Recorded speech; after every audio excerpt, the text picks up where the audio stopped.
Hey, my name's Jason. First I have to say, you are God.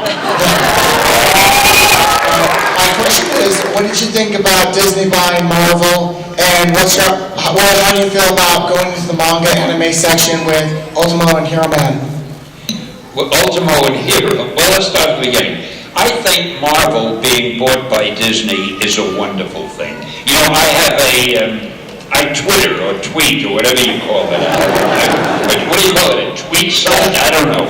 But anyway, a lot of my Twitter followers have been right in the beginning wrote, "We think it's terrible that Disney bought Marvel. Now Spider-Man is going to have Mickey Mouse ears." And it's really great because there is no company, there's no movie company anywhere that's better at marketing and promotion and advertising and distribution than Disney is. There's no comic book company, as far as I'm concerned, that's better at doing great stories than Marvel. So Disney isn't going to interfere with Marvel. Marvel is working autonomously, just as they ever did. But now they have all of the power of Disney to help them in the distribution, the promotion, the advertising, the marketing. But the guys at Disney, they're brilliant, they're intelligent, they're not going to mess with a good thing, they're not going to change what Marvel does. So it's a perfect situation, it's a perfect marriage. And because of that, I think the Marvel movies will be even more successful than they've been in the past. Was there a second part to that? The Japanese. It's funny.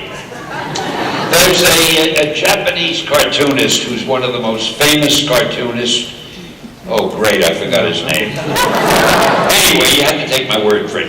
And he contacted me, or his people contacted me, and would I like to write a manga story, and he would illustrate it.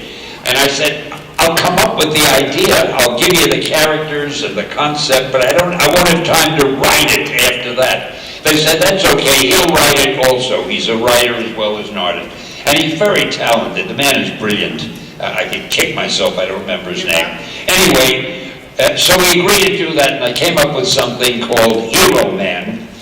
And I gave him the idea, and we had a lot of video conferences back and forth, and I was very impressed with myself that all these Japanese people were video conferencing me.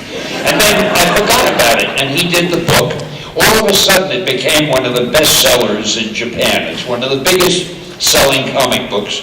And they sent me copies of it, and I don't know what the hell I'm looking at. It's so different than anything we do. And it's even a little hard for me to understand, even though I originally came up with it. So, but I understand that in Japan they seem to like it, and they published an American edition of it, which you can buy wherever they sell those kind of books here in America. And if you like it, great. If you don't like it, it's not my fault, because I'm not writing it. But it's doing very well. Then we had another thing. Another company asked me if I would work with them on an animated cartoon. So I came up with something, you know, I think I gave you the wrong information. The book that's being done as a comic book is called Ultimo, not Hero Man, Ultimo. The animated cartoon is called Hero Man. And I gave that to this company, and they've done it as an animated cartoon. And it's very successful in Japan. And now it's being considered by one of the networks here as a cartoon. They're going to do it in English. So I'm kind of excited about that, especially because one of the characters was drawn to look like me.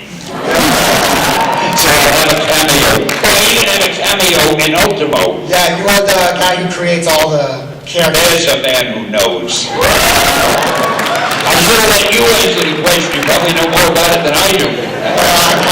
Anyway, that's the story with Ultimo and Hero Man, and they were a lot of fun, and I get a big kick out of it. Thanks for answering my question. And again, you are God. Stanley, I have to thank you for all the characters you created that inspired me to conquer my high-functioning autism. I wouldn't even be here standing at the microphone if it weren't for that.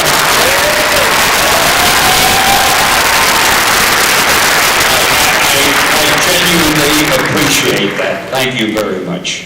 I have to ask, what would your opinion be if someone did tastefully create a superhero team of people with disabilities like autism and Down syndrome? I heard that. I heard that. He speaks very clearly. If it could be done, it would be a great idea. I didn't go that far. I tried a little bit. I came up with a blind superhero, Daredevil, and I came up with a guy who had a bad heart, Tony Stark. But I never thought to go as far as what you're suggesting. You know, I'm going to think about that and talk to some people back at the office, and who knows, maybe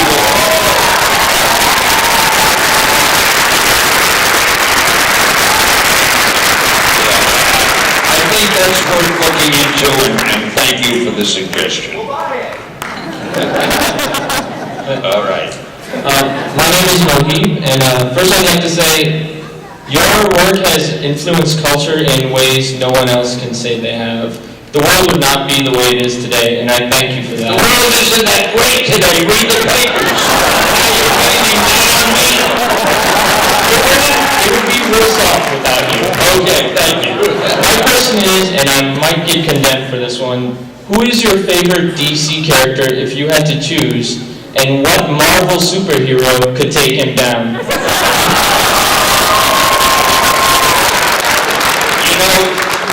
Who is my favorite DC character, you said? Yes. And what Marvel? Yeah, okay. Boy, my hearing is getting better. I think I'm being tired recently. God bless Phoenix.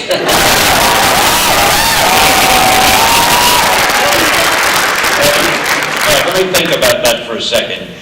First of all, I have to confess something to you.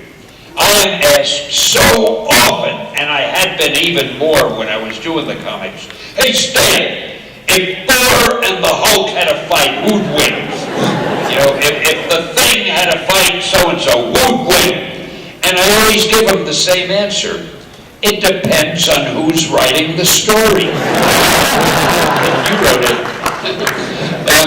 It depends on who the writer wants to win, that's all.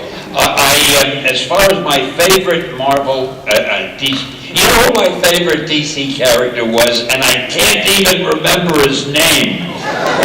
He was a character, a few years ago, they were making a number of books of him, I don't know if they're still, he was like an alien who was very tough, and he was more of a villain than a hero, and the artwork was beautiful, and he was a mangy, rotten, very powerful guy.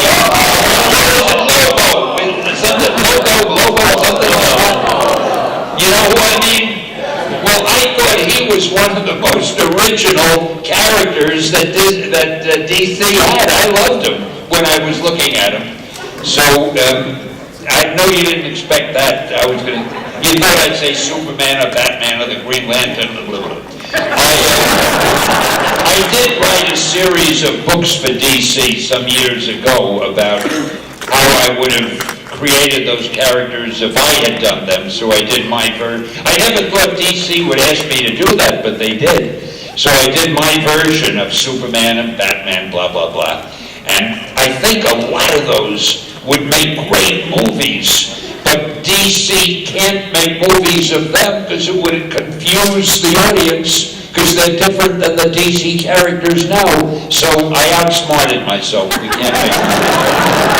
And again, I forgot the question. Did I answer it? The other half was, what Marvel character could take him down? Oh, hell, any Marvel character.